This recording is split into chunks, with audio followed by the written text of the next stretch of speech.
오늘은 이사야서 7장을 읽었습니다. 자, 이사야서 7장에는 우시아의 손자요 요담의 아들인 유다의 아하스 왕 때에 있었던 일입니다.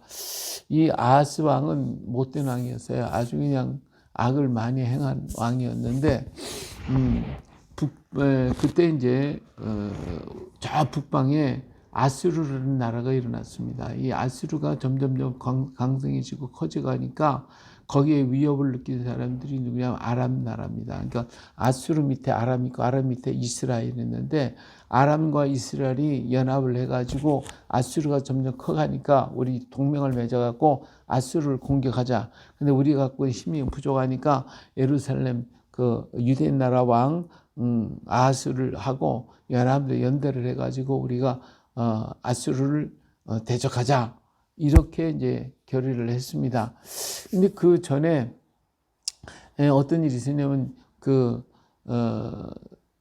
이스라엘이, 북쪽 이스라엘이 예루살렘을 쳐가지고 많은 포로를 데리고 간 때가 있었어요. 근데 그것이 아니다.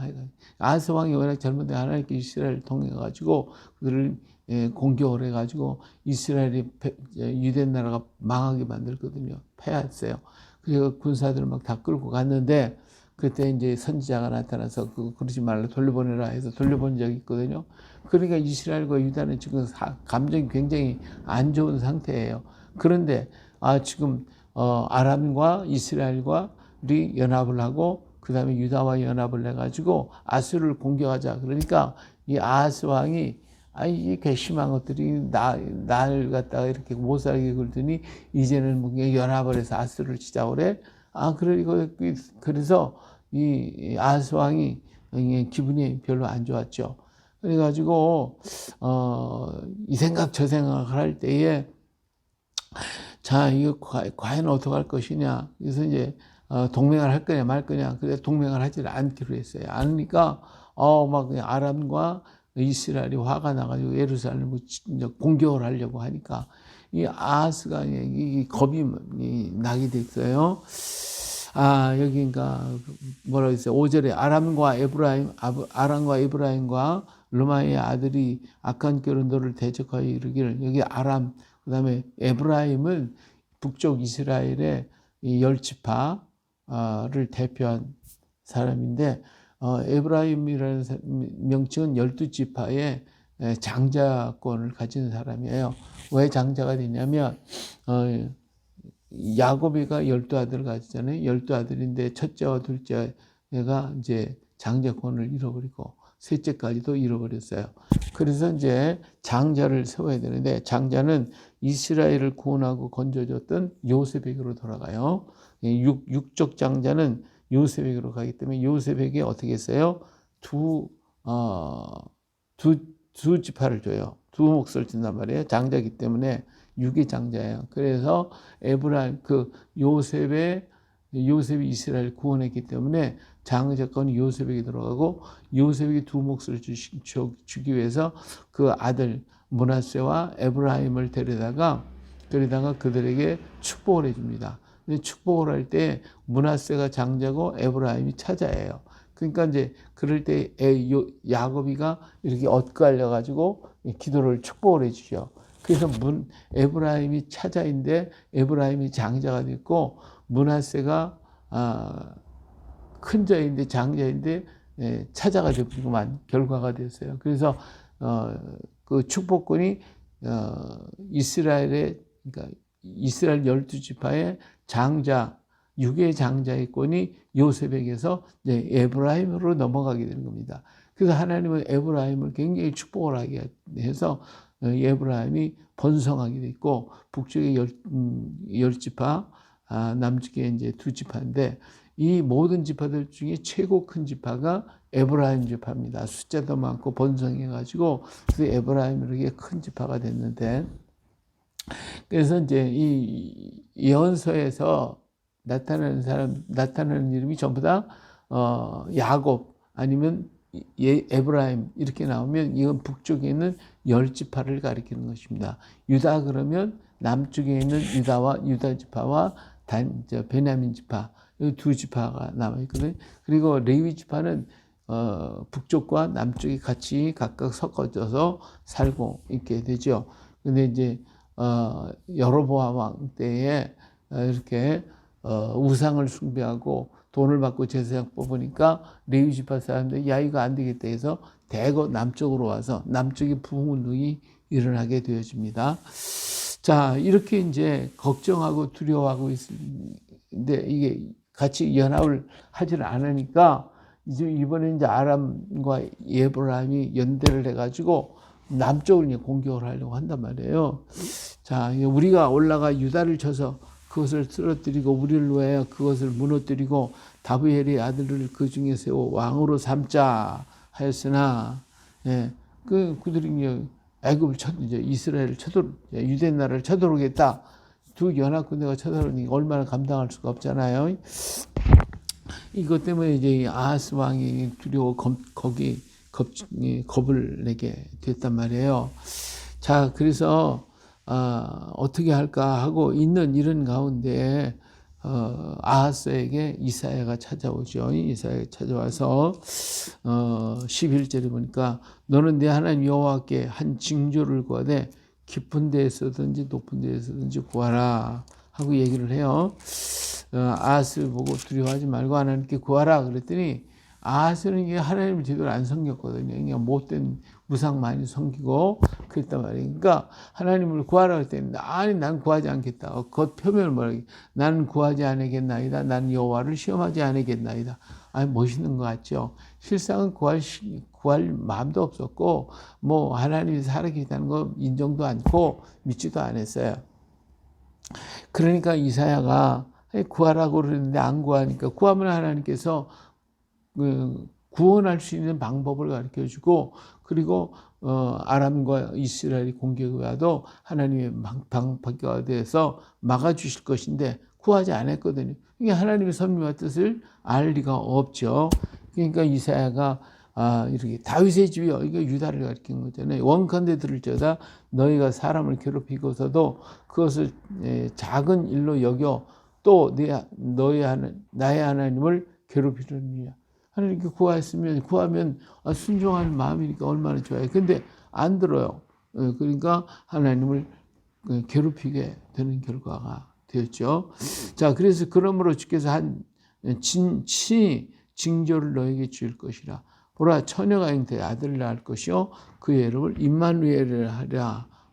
그러니까 자, 이러한 그 하나님의 놀라운 계획과 역사가 있어서 바라보고 걸어가야 되는데 그렇게 하지 않는다 말이에요. 구하라 할 때 안 구해.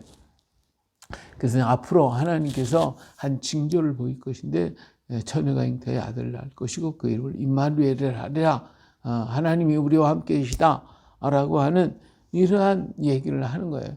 이건 뭐 가당치 않은 뭐 앞으로의 전래된 얘기고 왜 갑자기 이 얘기가 나오는가 하지만 하나님 그 북쪽 유대 나라를 구원할 자 있는 거, 구원할 자, 그것은 다른 것이 없다는 거예요. 지금 아하스 왕의 마음은 어디에 있느냐? 아수르 나라에 이제 조공을 바쳐가지고 이 사실을 고자질을 하는 거거든요.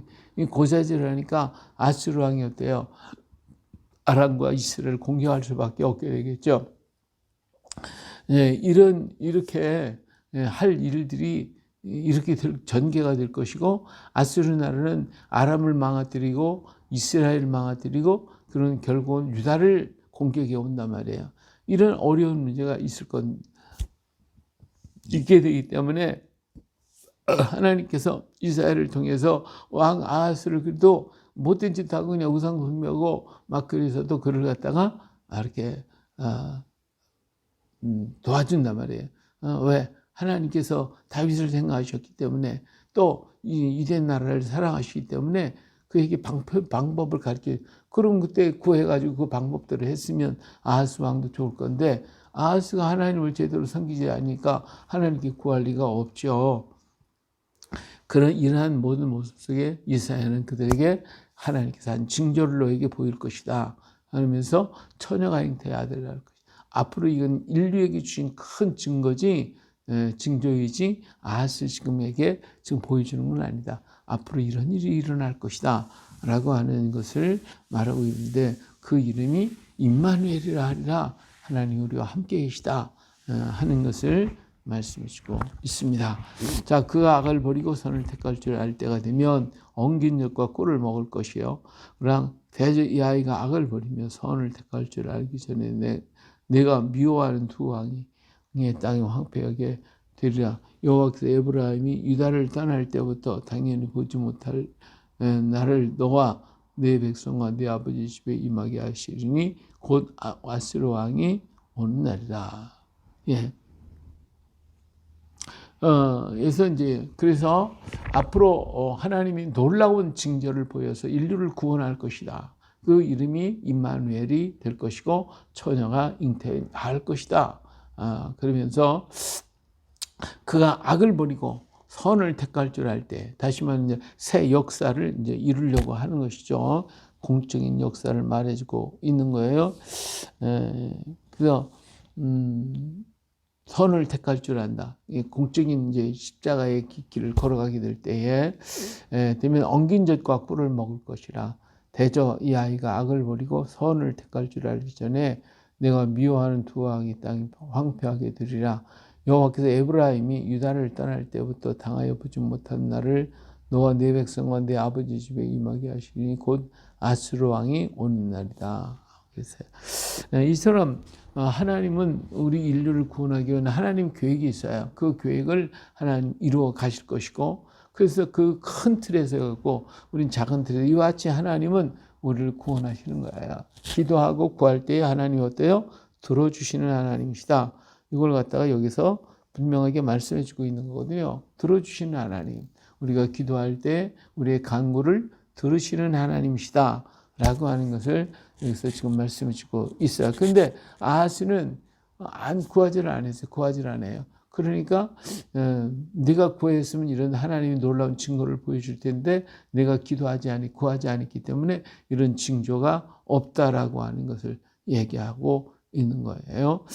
자, 그날에는 여호와께서 애굽 하수에서부터 먼 곳에 파리와 아수르 땅에 벌을 부르시리니 다 와서 거친 골짜기 바위 틈 가시나무 울타리와 모든 초장에 앉으리라. 예, 그 전쟁의 날에 전쟁이 오게 되면 하나님께서 애굽의 파리와 아수르의 벌을 불러 가지고 그들을 갖다가 전부 다 물리칠 것이다. 그렇기 때문에 걱정하지 말아야 되는데 지금 아하스 왕은 지금 걱정이 지금 많이 돼요.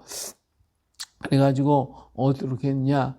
아수르 왕한테 뇌물을 줬어요. 막 줘가지고 이 아람과 이스라엘이 공부를 해가지고 나보고도 난 동참하지 않고 당신 편을 들었습니다. 그러면서 아수르 왕한테 가서 아부를 탁했어요. 그래서 공격하세요. 그래가지고 마침내 어떻게 됐어요? 그날에 20절 그날에 주께서 하수 저쪽에서 세내어온 삭도 곧 이 아수르 왕으로 내 백성의 머리털과 발털을 미실 것이요 수염도 깎으시리라. 예, 이 아수르 왕을 돈을 많이 줘가면서 막 그냥 있는 돈 다 긁어다가 아수르 왕한테 바치고 그리고 아람과 이 이스라엘이 우리를 공격하려고 하니까 우리를 지켜주시오.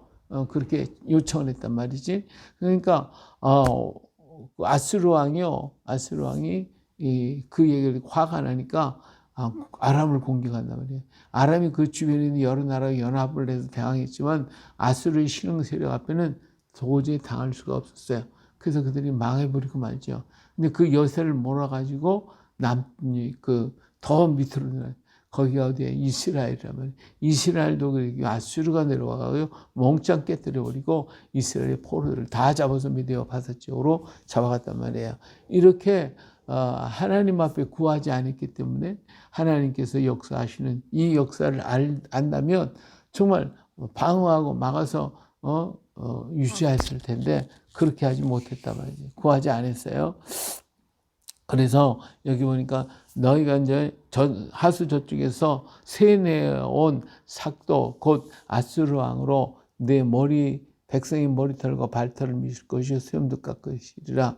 이게 이제 깎는다고 수염을 깎는 게 창피한 거예요. 망신을 주는 것 같은 거니까 아수르 왕은 삭도예요. 삭도. 그래가지고 내려와가 전부 다 깎아버릴 거야. 다 깎아. 수염도 깎고 머리털도 깎고 발털도 깎고 다 깎아버릴 거야.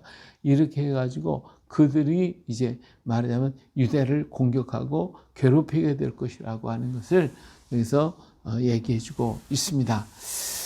자, 그날은 사람이 한 어린 암소와 두 양을 기르리니 그것들이 내는 젖이 많음으로 엉긴 젖을 먹을 것이라. 그 땅 가운데 남아있는 자는 엉긴 젖과 꿀을 먹으리. 여기서 이제 남은 자를 가리킵니다. 남은 자,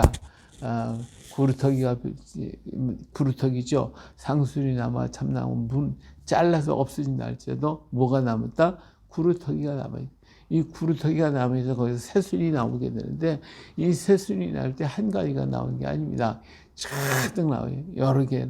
근데 그 중에 이제 훌륭하게 하려면 그 중에 다 다른 거 제어버리고 한 가지만 딱 놔두면 그것이 커가지고 아주 먼저보다 더 무람한 그런 나무가 된단 말이죠. 이처럼, 그러한, 그런 날이 온단 말이에요. 두 양을 기르니 그들이 내는 젖이 많음으로 엉미젖을 먹을 것이라. 그 땅 가운데 남아있는 자에게 하나님이 축복하실 것이다. 이 남아있는 자는 누구, 어떤 자래요? 거룩한 자, 주님을 의지하고 주님의 품에 피난하는 사람들입니다. 그날은 천굴의 은 1000개의 가치가 있는 포도나무가 있던 곳에서 진려와 가시가 날 것이라. 온 땅에 진려와 가시가 있으므로 화살과 활을 가지고 그리로 갈 것이요, 보습으로 갈들 모든 사람은 진려와 가시 때문에 두려워서 그리로 가지 못할 것이요, 그 땅에 소를 풀어 놓으며 양이 밟는 곳이 되리라. 예, 이제 하나님이 진노하시고 이게 패하게 되면 그 땅에 아무것도 남지 않은 이렇게 황무지가 되어질 것임을 말씀해 주고 있습니다. 자, 이사야서를 읽다 보면 우리 헷갈릴 때가 있어요. 헷갈릴 때. 여기서 보니까 갑자기 처녀가 잉태해 아들을 낳을 것이고 이름을 임마누엘 하고, 그 다음에 여기에 보니까 그 사람이 한 어린 암소와 두 양을 기를 것이고 젖이 너무 많아가지고 젖을 엉긴 젖을 먹을 것이. 그 땅 가운데 남아있는 자는 엉긴 젖과 꿀을 먹으리. 이게 남아있는 자를 얘기했거든요. 이러한 일들이, 아니 지금 이렇게 보면 이사야는 주전 700년 전 사람이란 말이에요. 근데 이 사람이 그냥 갑자기 뭐 유대 나라 망한다 하고 막 얘기를 하고, 그러더니 갑자기 또 뭐 임마누엘이 나오고 예수 그리스도가, 그 다음에 또 아주 편안히 살 것을 얘기하는 것 같은데, 그러니까 그냥 이번에 또 하나님 진노가 일어나고, 이거 왜 이렇게 왔다 갔다 한단 말이에요. 그렇게 시대가 이렇게 왔다 갔다 하니까 이 종잡을 수가 없는 거예요. 그래서 이사야 선지자는 그때마다 이렇게 예언을 했고, 이렇게 순차적으로 예언한 게 아니에요. 그래서 혼돈이 될 때가 있고요. 그리고 어떤 일을 할 때 이제 자기가 받았던 은혜, 자기가 받았던 환상, 자기가 받았던 모든 것들을 아는 것을 이렇게 중간중간에 집어넣어요. 자꾸 집어넣어요. 그러니까 이게 우리가 헷갈릴 수가 많이 있어요. 그런 거 헷갈리지 말고 현실로 갔다가 미래로 갔다가, 현실로 갔다가 미래로 갔다. 그래서 이스라엘 사람들, 유대 나라 사람들이 왜 메시아를 영접하지 않냐? 이사야 선지자는요, 영광의 메시아를 얘기해서, 근데 갑자기 고난의 메시아를 또 얘기를 해요. 그러니까 두 개가 있는데 봉우리가 두 개예요. 하나는 십자가의 예수, 하나는 영광의 메시아. 그런데 이스라엘 사람이 고난당하는 메시아는 싫어요.